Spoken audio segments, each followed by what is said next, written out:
Shocking new details revealed in a triple homicide out of New Hampshire, where a teenager is accused of murdering his family.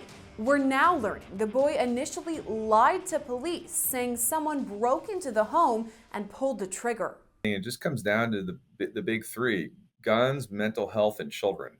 They don't go together. The murders happened back in August of 2022 in Northfield, New Hampshire, about an hour and a half north of Boston. It was there that investigators found the bodies of 25-year-old Cassandra Sweeney and her two sons, 4-year-old Benjamin and 1-year-old Mason, all shot and killed. Sweeney's brother-in-law, then 16-year-old Eric Sweeney, was arrested and charged with the murders. At the time, he was charged as a juvenile, so his name was not released. But this year, prosecutors bumped up those charges, meaning Eric Sweeney is now charged as an adult. Retired FBI agent Colin Schmidt says it was likely the severity of the crimes that yielded a change in the charge. I think it was more of the crime was so egregious and so over the top that he qualified to be charged as an adult. I think they were just waiting to get more evidence in and get their arms around the case before they jumped to conclusions and charged him as a juvenile versus an adult, because once they are committed one way or the other, then they're going to have to go through. And due to the fact that this was absolutely an egregious, beyond the pale, that they're going to charge him as an adult, and he's going to end up seeing probably spend the rest of his life either in a prison or in some sort of a mental health institution. Before the murder, Sean Sweeney, Eric's older brother, had concerns about Eric's behavior. At the time, Eric was living with Sean, his wife Cassandra, and their two sons. In the months leading up to the triple homicide, Sean Sweeney reported his brother to police, citing safety concerns.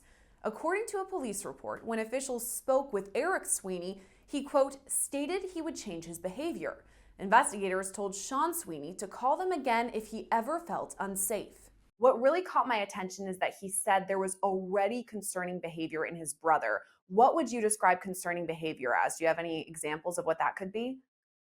Well, it sounds like he was probably articulating, uh, you know, crazy behavior. He may have been talking about hearing voices or violence, or maybe talking to himself in a manner that was concerning. I mean, just basically common sense stuff. And it's clear that there were some pre-attack indicators. I was just talking on another show recently about the Secret Service has done studies about active shooters, and they say that 80% of these active shooter events could be predicted because of behaviors of the assailants.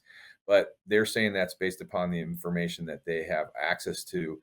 And the experts are saying actually it's more like nearly 100% of these attacks can be predicted based upon behavior. At the time, in July 2022, Sean reported his brother had hidden weapons in the family garage and the nearby woods. After the triple homicide, Sean Sweeney told investigators he was worried about his brother's behavior, so much so that he put a lock on his own bedroom door and planned to kick Eric out of the house. It's obvious that the husband had some serious concerns. It's just a shame that he didn't act on them sooner, or and frankly, putting a lock on his door, that would have been, the hinge or the action that tells me, look, a lock on the door is not what you need to do. You need to kick this kid out. If he has to live under a bridge, so be it, because the safety of the children obviously comes first. Court documents also revealed the last message Cassandra sent her husband, a text via Snapchat reading, quote, "I hope they make you laugh," accompanied with a video of their two sons. Investigators say the next message Sean received was also from Cassandra's Snapchat, but the message read, quote, "Help, it's Eric." That's when Sean Sweeney called 911, reporting his brother, quote, "told me someone broke in and killed them all." That was the same story Eric later told police, saying he was in the basement at the time of the murders. Eric told investigators he heard a male voice yelling before several pops. Eric said he waited for the noises to stop before he snuck out of the home. Well, obviously, he came off of his story after they kind of, frankly, confronted him with the evidence of the heinous crime. He's not. He's young. Obviously, he doesn't have a lot of experience with law enforcement, so I don't anticipate that The interview of him took very long before he eventually confessed because of his minimum interaction with law enforcement, not being an experienced liar, in other words. And then in terms of him lying, not really. It's not going to really affect one way or the other what the evidence of guilt, because frankly, in a case like that, he would be expected to lie. But it appears that this is going to probably dovetail into some sort of mental health examination of him, because he was articulating before this happened that he was having some issues, so to speak. Schmidt says Eric Sweeney did give off warning signs, but not necessarily the ones law enforcement can act on. We don't know what was reported, in terms of safety concerns. Was he talking about self-harm? Was he talking about, doing something bad to somebody else? Or was he just simply playing with a firearm when he shouldn't have? And we don't know what was in the report. In a case like this, everybody's very quick to blame law enforcement, but law enforcement can only go off of what's reported to them in a snapshot. In a case like this, it's obvious that this kid had significant mental health issues. And it's probably going to come out that he was either hearing voices or having some more or other issues in terms of self harm. But in terms of the law enforcement, I think they looked at this as just another domestic issue, and they were trying to do the best they could with the information they had. And it's just one that just frankly is a tragedy that can't even be. It's frankly incalculable what happened here. Schmidt says in some states, there's what's known as a red flag law, a judge order to remove any guns from a person who is a danger to themselves or others. Well, in California, there's a red flag statute, which basically gives anybody the authority to make a civil complaint, and a judge would take that information and authorize somebody to go in and take somebody's guns away from them. But that case or that law is now turning into a constitutional nightmare.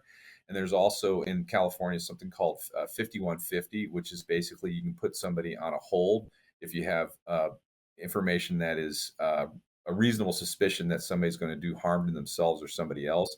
I'm not sure what the laws were in this particular state in terms of that, but every state has those so-called 5150 laws. And now that we're seeing all this gun violence, the fact that there were guns in the household, obviously the first step, if there's anybody has any inkling that somebody in the house is going to do harm to themselves or somebody else, get rid of the guns. It's pretty much, I would like to say it's common sense, but common sense is not necessarily very common. Multiple Democratic gun bills, including a red flag law, were shot down by New Hampshire House Republicans in March of this year. But Schmidt says it's still important to report any questionable behavior to law enforcement. The problem is in society, okay, if somebody makes a complaint, are they going to be looked upon as being, prejudiced, racist, bigoted because they made the complaint? Or is law enforcement going to look at it like, okay, well, we need to take this along with lots of other factors and then take some sort of action? The bottom line in the United States, we have the Fourth, Fifth, and Sixth Amendment. So that a person's rights has to be balanced against the safety of the society at large. Is this something that could have been prevented? I mean, you referenced removing the guns from the household or taking precautions like that. So is there a possible scenario where this entire triple homicide could have been prevented? Well, we all get in a case of so-called Monday morning quarterbacking, but the press and the media are reporting that the father and parents had concerns about this kid. If there is concern, I mean, you basically have the three things: that you have guns, you have mental health issues, and you have children. When those three things are together, nothing good's going to come out of it. Something bad is going to happen. Either somebody's going to have to be removed from the house and lots of people's feelings are going to hurt, or somebody's going to be harmed. And normally it's going to end up usually being the children that are harmed because they aren't not adults. They can't defend themselves. So to answer your question, just based upon what the media is reporting, yes, there was pre-indicators of violence and there should have been some actions taken. As the case moves forward, Schmidt hypothesizes Eric Sweeney may take a plea deal, avoiding a jury trial altogether. Whatever the defendant decides, we will likely learn more about what led up to the tragic murders. I think that the indicators of his violence are going to start coming out.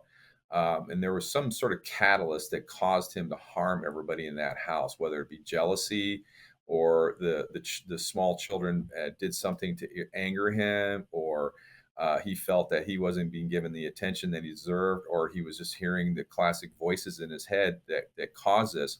I don't anticipate this going to trial because the evidence against him is so overwhelming, and I don't recall if the state that this occurred has the death penalty. If it doesn't, I would expect him to plead guilty and then spend the rest of life in either prison or in a mental health institution. Law&Crime Network reached out to the New Hampshire State Police for more information about the investigation.